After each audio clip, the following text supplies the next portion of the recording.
इन्हीं के बिरादरी का सहार से एक विधायिका हुआ करती थी जिनका नाम डॉक्टर ज्योति मैडम था। उनको जब इन्हीं के इर्द गिर्द में आज जो बैठे हुए नक्सली लोग हैं, उन्हीं लोगों ने उनका चीरहरण, पांव तोड़ दिया था लालू जी के राज में।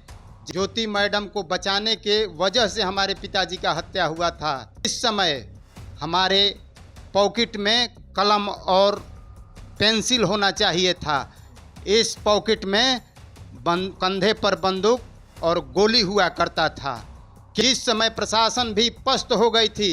यही अमीर सुहानी जी से जाकर के पूछे लोग कि 72 घंटा के बाद हमारे पिताजी को लाश उठाने के लिए आए थे। और आतंक था नक्सलियों का। प्रशासन भय के कारण गांव में बॉडी उठाने तक नहीं जाती थी। इतना आतंक था कि जनेऊ खोल देना पड़ता था। सरकार इनकी थी, लालू जी मुख्यमंत्री थे, लेकिन हम लोगों ने जो शस्त्र उठाया वो क्रिया के प्रतिक्रिया के रूप में उठाया था। और आपने कहा ज्योति मैडम का जो जिक्र कर रहे हैं, ज्योति मैडम कौन है, जरा उनके बारे में बता दीजिए। ये जो सांसद हैं अभी, अरुण भारती जी के माता जी का नाम है चिराग पासवान के बहनोई के माँ हुई। हाँ, उन्हीं का 2 बहनोई इसमें कितना कूद रहे हैं, देखिए आज के डेट नाल जी। हाँ, तो यही है कि जिनको बसाया उन्हीं लोगों ने आज हम लोगों को उजाड़ने पर पड़े हैं। सुभाष यादव फरार है, गंज पर के रामजी यादव फरार हैं, और अनेक लोग, कुछ मुसलमान फरार हैं जिसका नाम मुश्ताक अली है। नाड़ी नरसंहार में आज भी वो लोग फरार हैं। उनको कभी घर तक पुलिस भी नहीं जाती है आज के डेट में। ईश्वर मुखिया की जब चर्चा होती है तो कहा था कि नरसंहारी है, 234 लोग की हत्या किया इन्होंने, कई नरसंहार का जिक्र किया था। चूंकि आप लोगों ने उस दौर को देखा है, क्या वाकई में उस वक्त नरसंहार होते थे, मुखिया जी इस तरह के काम करते थे? चूंकि मुखिया जी का इंटरव्यू मैंने सुना, बहुत स्पष्ट बात को रखते थे अपनी बातों। रणबीर सेना पर जो लोग आरोप लगाते हैं, वो लोग एक चीज पहले हमको बताए कि बथानी टोला में कितने लोग मारे गए। अगर आज भी एक भी किसान पर नाकेबंदी लगेगा तो भले हम 302 का मुदाले होंगे, लेकिन ना नाकेबंदी रहने देंगे। अगर किसान की हत्या होगी तो उसके लिए जेल हमारा, समझिए कि केस गहना है, और जेल से हम लोग नहीं डरने वाले हैं। पर वो लोग कहते थे कि कपड़ा फाड़ कर तुम्हारे ऊपर केस कर देंगे, ऐसी मानसिकता और इन लोगों का ट्रेनिंग चला था उस समय। नमस्कार, द इंडिया टॉप देख रहे हैं, मैं हूं आपके साथ ब्रजू सिंह। आरजेडी प्रवक्ता सारिका पासवान ने ब्रह्मेश्वर मुखिया को लेकर जिस प्रकार की बातें कही, जिसके बाद खूब हल्ला बोल हो रहा है। ब्रह्मेश्वर मुखिया के समर्थक जो है वो सारिका पासवान के इस बयान का, आरजेडी के इस बयान का पुरजोर तरीके से विरोध कर रहे हैं। दोनों तरफ से जो है रिएक्शन देखने को मिल रहा है। आरजेडी, सारिका पासवान, तमाम जो लोग कह रहे हैं कि भाई ब्रह्मेश्वर मुखिया हत्यारे थे।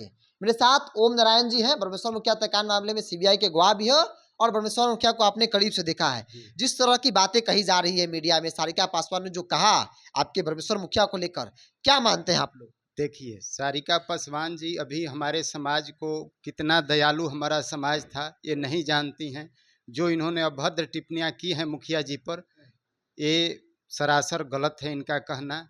जिनको ये मानते हैं, जो भी मानते हैं, ये हम लोगों के लिए वो भगवान थे और हमेशा पूजे जाएंगे हमारे समाज में। और ये अशोभनीय जो भाषा प्रयोग दोनों तरफ से हो रहा है, ये समाज के लिए कहीं भी उचित नहीं है। जो लोग भी अशोभनीय भाषा बोल रहे हैं उनके लिए, हमारे समाज के लिए अच्छा नहीं है। लेकिन एक चीज़ मैं इनको कह देना चाहता हूँ कि जिस दिन इन्हीं के बिरादरी का सहार से एक विधायिका हुआ करती थी जिनका नाम डॉक्टर ज्योति मैडम था, उनको जब इन्हीं के इर्द गिर्द में आज जो बैठे हुए नक्सली लोग हैं, उन्हीं लोगों ने उनका चीरहरण, पांव तोड़ दिया था लालू जी के राज में। जिसके बाद पुलिस जांच में गई और उस लड़ाई को मोड़ने के लिए हमारे पिताजी का हत्या हुआ उसमें, और ज्योति मैडम को बचाने के वजह से हमारे पिताजी का हत्या हुआ था, दुश्मनी हुआ था, नहीं तो हमारा किसी से दुश्मनी नहीं हुआ था। उसके बाद हम लोग सहते हुए और एक किसान संघ का गठन हुआ, जिसका नाम इन लोगों ने रणबीर सेना का रूप दिया।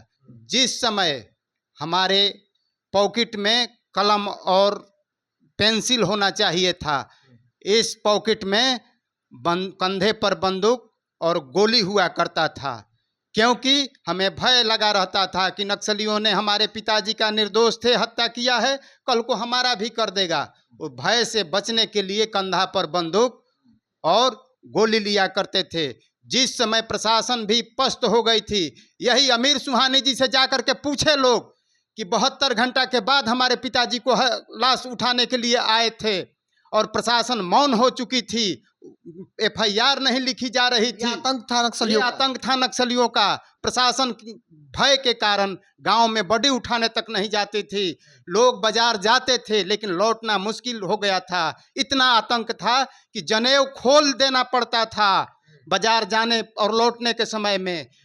तो उस समय में, उस परिस्थिति में किसान अपने खेती और बेटी बचाने के लिए शस्त्र उठाया। सरकार इनकी थी, लालू जी मुख्यमंत्री थे, लेकिन हम लोगों ने जो शस्त्र उठाया वो कृत्य क्रिया के प्रतिक्रिया के रूप में उठाया था, न कि हम लोगों ने जो उस समय किसी को क्षति पहुंचाने के लिए नहीं किया था। एक सवाल जो आज की तारीख में कहा जा रहा है कि ब्रह्मेश्वर मुखिया दलित अति पिछड़ा विरोधी थे, नरसंहार जो हुआ जिसमें से दलित समाज के लोग थे, पिछड़ा समाज के लोग थे, और आपने कहा ज्योति मैडम का जो जिक्र कर रहे हैं, ज्योति मैडम कौन है, जरा उनके बारे में बता दीजिए। डॉक्टर ज्योति मैडम, ये जो सांसद हैं अभी, अरुण भारती जी के माता जी का नाम है। चिराग पासवान के बहनोई के माँ हुई। हाँ, उन्हीं का 2 बहनोई इसमें कितना कूद रहे हैं, देखिए आज के डेट में जी। हाँ, तो यही है कि जिनको बसाया उन्हीं लोगों ने आज हम लोगों को उजाड़ने पर पड़े हैं। आज सैकड़ों घर हमारे पूर्वजों का बसाए हुए हैं, जिनका सिकमी सर्वे कागज हमारे पास है,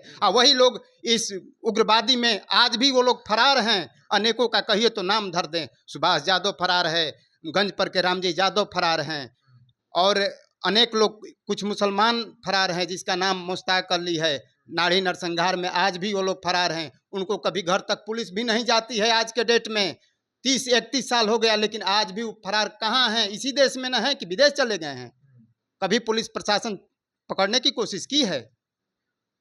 आज एक कोई बात होता है तो एक साधारण सी बात है, ST का बहाना बना करके किसी के ऊपर दोषारोपण लगा करके और उसके ऊपर FIR कर दिया जाए, अरेस्ट कर लिया जाए, यही एक नीति बन चुका है। तो इसको हम लोग कतई बर्दाश्त करने वाले नहीं हैं, और लालू जी अपने मुंह से कभी नहीं मुखिया जी को दोषी ठहराए हैं। तो मुखिया जी को सम्मान पूर्वक मुखिया जी कहते थे। हाँ, भले उस समय में जो कहे हों, लेकिन मुखिया जी के गुजर जाने के बाद सम्मान के साथ उन्होंने बात किया है। लेकिन उनके तुच्छ कुछ नेताओं ने इसी नाम को बदनाम करके और आज जीतने और विधायकी का टिकट लेने के जो ख्वाब देख रहे हैं, ये ख्वाब कभी भी कतई नहीं पूरा हो सकता है। आरजेडी आज की तारीख में सारिका पासवान के साथ खड़ी है, करेगी। सारिका जी के साथ गलत हुआ है, सारिका जी ने कोई गलत बात नहीं कही। इसमें कुछ लोग हैं जो कि इसको रंग दे रहे हैं। चूंकि वो लोग आए हुए हैं तो उसी नक्सलियों के साठ गांठ से वो लोग बढ़े हैं और उन्हीं के शरणार्थी रहे हैं पहले। वो लोग का मानसिकता है इसी तरह की बात को फैलाना, और सामाजिक बात ये लोग नहीं करते हैं, नहीं कोई विकास का बात करते हैं। हमेशा ये लोग हरास से सोचते हैं कि हमारा विकास हो जाएगा, तो ये कतई होने वाला नहीं। ब्रह्मेश्वर मुखिया की जब चर्चा होती है तो कहा था कि नरसंहारी है, 234 लोगों की हत्या किया इन्होंने, कई नरसंहार का जिक्र किया था। चूंकि आप लोगों ने उस दौर को देखा है, तो क्या वाकई में उस वक्त नरसंहार होते थे? मुखिया जी इस तरह के काम करते थे? चूंकि मुखिया जी का इंटरव्यू मैंने सुना, बहुत स्पष्ट बात को रखते थे अपनी बातों को। देखिए, रणबीर सेना पर जो लोग आरोप लगाते हैं, वो लोग एक चीज पहले हमको बताए कि बथानी टोला में कितने लोग मारे गए, उससे पहले 6 महीना, साल भर, 2 साल के पहले कितने लोगों को इन लोगों ने एका दुका करके मारा था, जिसके बदला में क्रिया का प्रतिक्रिया पार्टी रणबीर सेना था। ये हम बार बार कहते हैं, अगर आज भी एक भी किसान पर नाकेबंदी लगेगा तो भले हम 302 का मुद्दालय होंगे, लेकिन ना नाकेबंदी रहने देंगे। अगर किसान की हत्या होगी तो उसके लिए जेल हमारा समझिए कि केस गहना है, और जेल से हम लोग नहीं डरने वाले हैं, कभी भी नहीं डरे हैं और न डरेंगे।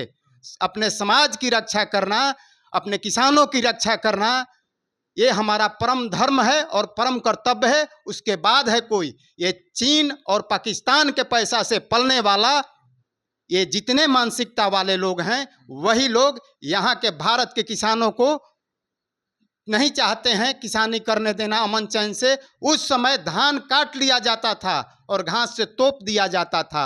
अगर बोलने पर वो लोग कहते थे कि कपड़ा फाड़ कर तुम्हारे ऊपर केस कर देंगे, ऐसी मानसिकता और इन लोगों का ट्रेनिंग चला था उस समय। किसान न चैन से खेती कर पाता था, न बेटी का शादी कर पाता था, अमन चैन खत्म हो चुका था, बाजार घूमना बंद हो गया था। इस परिस्थितियों के कारण रणवीर सेना बना था, रणवीर सेना नहीं बना था ऐसे, ठीक ना। आज भी हम कहते हैं कि अगर हमारे किसानों पर ये लोग अत्याचार करेंगे तो फिर रणवीर सेना वही है और वही रहेगा। रणवीर सेना खत्म नहीं हुआ है, ये क्रिया करके देखें, प्रतिक्रिया के लिए हम तैयार हैं। क्रिया कीजिए तो प्रतिक्रिया भी होगी। आमतौर पर उस वक्त के उस दौर को देखने वाले लोग, जानने वाले लोग ऐसा मानना है कि रणवीर सेना का गठन क्यों हुआ था, आखिर क्यों ब्रजेश्वर मुखिया ने हथियार उठाई। क्योंकि ओम नारायण जी उस हत्याकांड मामले में सीबीआई के गवाह भी हैं और आमतौर पर उस दौर को देखा है, कंधे में कंधे मिलाकर चलने वाले लोगों में से एक है और इसलिए ये बारीकी से उन चीज़ों को समझ रहे हैं। उन्होंने बताया कि कैसे उस वक्त आतंक था और उस आतंक के खिलाफ हथियार, जब कलम पेंसिल उठाने का समय था तो हम लोग हथियार और गोली लेकर चला करते थे अपनी सुरक्षा के लिए, अपने लोगों की सुरक्षा कर पाए। बहरहाल आप क्या मानते हैं, अभी अपनी राय को कमेंट्स बॉक्स में रखिए। इस पूरी रिपोर्ट लेता ही बहुत बहुत धन्यवाद।